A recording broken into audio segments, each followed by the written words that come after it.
Hello दोस्तों, आज हम मनोज बाजपेयी और प्राची देसाई की साइलेंस 2 मूवी की स्टोरी को एक्सप्लेन करेंगे। मूवी की शुरुआत रूम में एक लड़की के रेडी होने से होती है, जिसके साथ उस रूम में कोई व्यक्ति और भी होता है।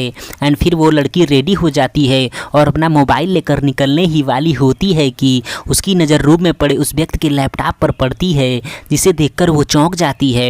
एंड फिर जल्दी से उस लैपटॉप की कुछ फ़ोटो क्लिक करके वह जा ही रही होती है कि कोई उसे एक जोरदार पंच मार देता है। एंड फिर सीन शिफ्ट होता है एसीपी अविनाश की तरफ, जहां उन्हें कमिश्नर का फ़ोन आता है।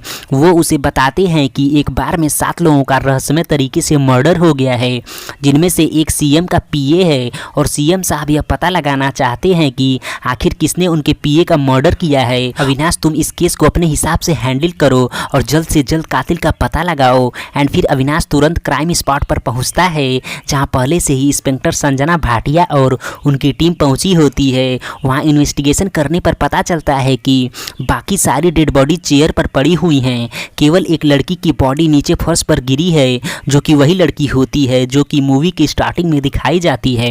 एक बात और कि उस लड़की को छोड़कर बाकी सारे लोगों के मोबाइल फ़ोन उनके साथ ही हैं, और तो और उस लड़की के पास कोई आईडी भी नहीं है जिससे कि उसकी पहचान हो सके। इन सारी कड़ियों को जोड़ने के बाद अविनाश इस रिजल्ट पर पहुंचता है कि कातिल का मुख्य उद्देश्य सीएम के पीए को नहीं बल्कि इस लड़की को मारना था, जिसके चक्कर में उसने इन सभी लोगों का मर्डर किया है। लेकिन अच्छी बात यह होती है कि उनमें से एक आदमी अभी भी जिंदा है, जिसे तुरंत हॉस्पिटल भेजा जाता है। अगले दिन वो आदमी जब होश में आता है तो अविनाश से पूछताछ के दौरान बताता है कि कल रात बार में वह ड्रिंक करने गया था, तभी वहाँ पर एक ब्लैक हुडी पहने आदमी आता है और सबको अपनी गन से शूट करने लगता है। जिसके बाद अविनाश और संजना बार के सीसीटीवी को चेक करते हैं। सीसीटीवी फुटेज में पहले ग्रे हुडी वाला बंदा बार में आता है और फिर ब्लैक हुडी वाला, लेकिन दोनों के बाहर जाने का कोई क्लिप नहीं होता है, जिसका मतलब कि उन्होंने लोगों को मारने के बाद पीछे के दरवाजे से भागा है, क्योंकि बार के अंदर कोई कैमरा नहीं लगा था। अगले सीन में उस मरी हुई लड़की के पोस्टमार्टम को दिखाया जाता है, जहाँ लड़की के फिंगरप्रिंट से पता चलता है कि उसका नाम आजमा था और वो भोपाल की रहने वाली थी। और उस शूट आउट के दिन वो बार में अपने दोस्त इरफान के साथ गई थी और इरफान भी शूट आउट में मर चुका था। जिसके बाद एसीपी अविनाश इरफान और आजमा के सोशल मीडिया अकाउंट्स को खंगालने लगते हैं, जहां उन्हें पता चलता है कि उन दोनों का एक और दोस्त है जिसका नाम रिजवान है। चूँकि रिजवान जिंदा होता है इसलिए पुलिस उसे खोजते हुए उसके घर जाती है, जहाँ पता चलता है कि रिजवान अपने गाँव गया हुआ है।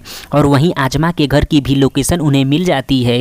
एंड फिर पुलिस आजमा के घर पहुँचती है, जहाँ उसके घर का सारा सामान बिखरा होता है, मानो कि पहले ही कोई व्यक्ति यहाँ आ चुका हो। जिसके बाद अविनाश और उसकी पूरी टीम घर की तलाशी लेती है, जहां आजमा के घर में उन्हें काफ़ी महंगे ब्रांडेड कपड़े और बैग्स मिलते हैं। और यह भी पता चलता है कि आजमा एक एस्कॉर्ट का काम करती थी और उन्हें वहां एक रसीद भी मिलती है, जिससे पता चलता है कि आजमा ने कुछ दिन पहले अपनी माँ को कुरियर भेजा था।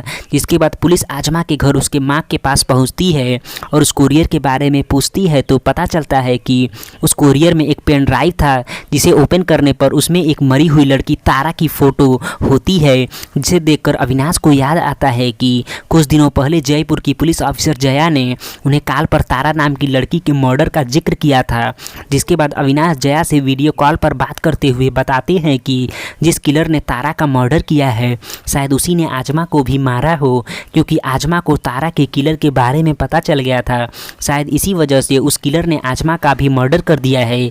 इसलिए आप जयपुर में अपनी इन्वेस्टिगेशन चालू कर दीजिए। आगे एसीपी अविनाश और उनकी टीम आजमा के सोशल मीडिया अकाउंट्स की चैट हिस्ट्री चेक करती है, जहां आजमा ने मरने से एक दिन पहले राजीव और समीक्षा से बात की थी।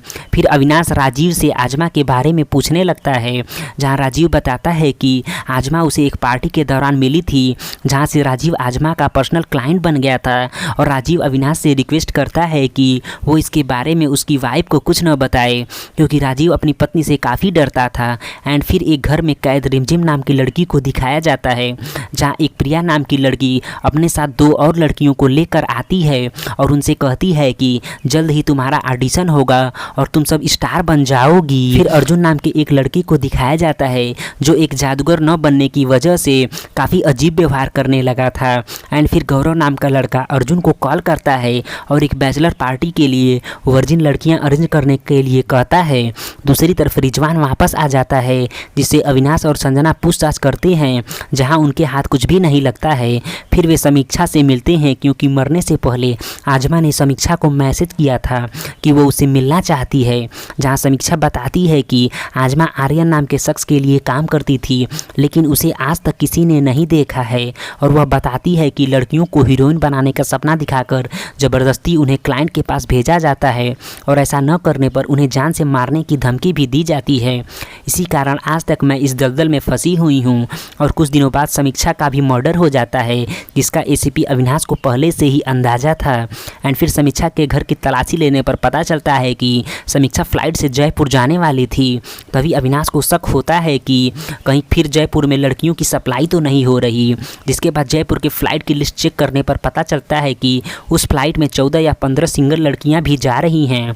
एंड फिर अविनाश जया को सारी कहानी बताकर उसे एयरपोर्ट जाने को कहता है, लेकिन जया के एयरपोर्ट पहुंचने से पहले वे लड़कियां एयरपोर्ट से निकल चुकी थी। जिसके बाद अविनाश अपनी टीम के कुछ लोगों को उन लड़कियों से कांटेक्ट करने के लिए लगा देता है और बाकी के लोगों को लेकर जयपुर आ जाता है। चूँकि उन लड़कियों के बीच एक रिमझिम नाम की लड़की होती है, जिसके पास एक मोबाइल होता है, और वो बाथरूम में जाकर अपनी माँ को कॉल करती है, लेकिन उसका फ़ोन उसकी माँ को नहीं लगता। जबकि अविनाश के टीम के सदस्य का कॉल रिमझिम को लग जाता है, और वह बताती है कि उसके साथ 6-7 लड़कियां हैं जिन्हें कहीं ले जाया जा रहा है। जिसके बाद अविनाश रिमझिम के फ़ोन की लोकेशन की जगह पर अपनी टीम को लेकर पहुंच जाता है, जहां एक कच्चे रास्ते में पड़ने वाले रिसोर्ट पर कुछ लड़के दिखाई देते हैं जो अपनी बैचलर पार्टी एंजॉय करने आए होते हैं, जिनको सन्नी नाम का एक शख्स लड़कियां प्रोवाइड करने वाला था। जिसके बाद रिमझिम और बाकी लड़कियों को दिखाया जाता है कि उनका इंचार्ज उनको ऑडिशन देने के लिए अच्छे से तैयार होने को कहता है, और तैयार होने के बाद उनके पास लड़कों को भेजा जाता है, जिन्हें देखकर वो लड़कियां काफ़ी डर जाती हैं। लेकिन ऐन वक्त पर अविनाश और उनकी टीम एंट्री मार के लड़कियों को बचा लेती है, जहां उन्हें पता चलता है कि आजमा ने जो लैपटॉप में तारा की फ़ोटो देखी थी वो आजमा की तरह ही काम करती थी। उसका एक क्लाइंट दुबई से आता था जो तारा को बहुत मारता पीटता था, और एक दिन तारा को पीटते पीटते उसकी वह जान ले लेता है। और जब इस बात की भनक आर्यन को लगती है तो आर्यन उसे तुरंत उसके देश भिजवा देता है, और काफ़ी सारे लोगों को पैसे खिलाकर तारा की मौत को दबाने लगता है। यह सब सुनने के बाद अविनाश को समझ आ जाता है कि वो क्लाइंट दुबई का नहीं बल्कि आर्यन ही था, जिसकी फ़ोटो आजमा ने उसके लैपटॉप से क्लिक की थी। इसलिए आर्यन ने आजमा को मरवा दिया, क्योंकि मरने से पहले आजमा ने समीक्षा को मैसेज किया था, और आर्यन को लगा था कि आजमा ने समीक्षा को सब कुछ बता दिया है, इसलिए आर्यन ने समीक्षा को भी मरवा दिया। चूँकि अर्जुन भी उसी वक्त जयपुर में ही था, और जैसे ही उसे पुलिस की भनक लगती है तो वह वहाँ से रफू चक्कर हो जाता है। दूसरी तरफ अविनाश अर्जुन की तलाश में लग जाता है और लड़कियां सप्लाई करने वाली प्रिया को पकड़ लेता है, जो बताती है कि रिजवान आर्यन के लिए पैसे कलेक्ट करने का काम करता था। एंड फिर अविनाश रिजवान को धर दबोचती है, और जमकर कुटाई होने के बाद रिजवान बताता है कि उसी ने आजमा को आर्यन के पास काम दिलाया था, लेकिन उसने भी आज तक आर्यन को नहीं देखा है, केवल मैसेज से ही उनकी बात होती थी। और फिर इरफान बताता है कि आर्यन पैसे लेने खुद नहीं आता था, वो एक कंपनी में पैसे भेजने को कहता था।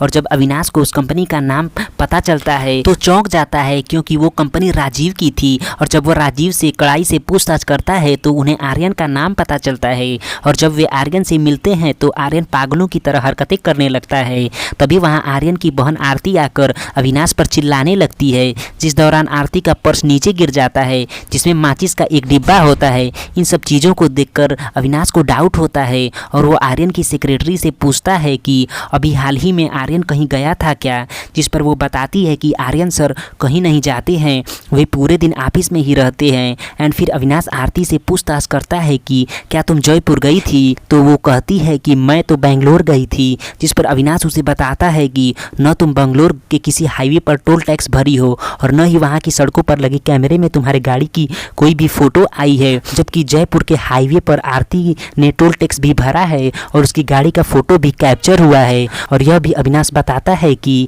समीक्षा के नाखून में एक बाल मिला था। जब उस बाल की फोरेंसिक जांच हुई तो पता चला कि वो बाल का टुकड़ा आरती का था, और मैं तभी समझ गया कि आरती ही आर्यन बनकर यह सब कुछ कर रही है, और इसी के लिए तुमने अपना लुक भी चेंज किया था। जिसके बाद आरती सब कुछ कबूल कर लेती है और बताती है कि मैं एक लेस्बियन थी, इसलिए मेरे डैड मुझसे बचपन से ही नफरत करते थे, और उन्होंने सारी प्रॉपर्टी आर्यन के नाम कर दी थी, इसलिए मुझे बचपन से ही पैसे की भूख लग गई थी, जिसके लिए मैंने यह सब काम शुरू किया, और काफ़ी सारे पैसे मुझे मिल भी रहे थे और उसने ही आजमा को इस जाल में फंसाया था। लेकिन एक दिन आजमा को आरती के बारे में सब कुछ पता चल गया और जब यह बात आरती को पता चली तो अपने राज खुलने के डर से उसने आजमा को मारने का प्लान बनाया था। इसलिए उस रात जब आजमा और इरफान उस बार में आए तो आरती ने ग्रे हुडी में रिजवान को वहाँ भेजा था।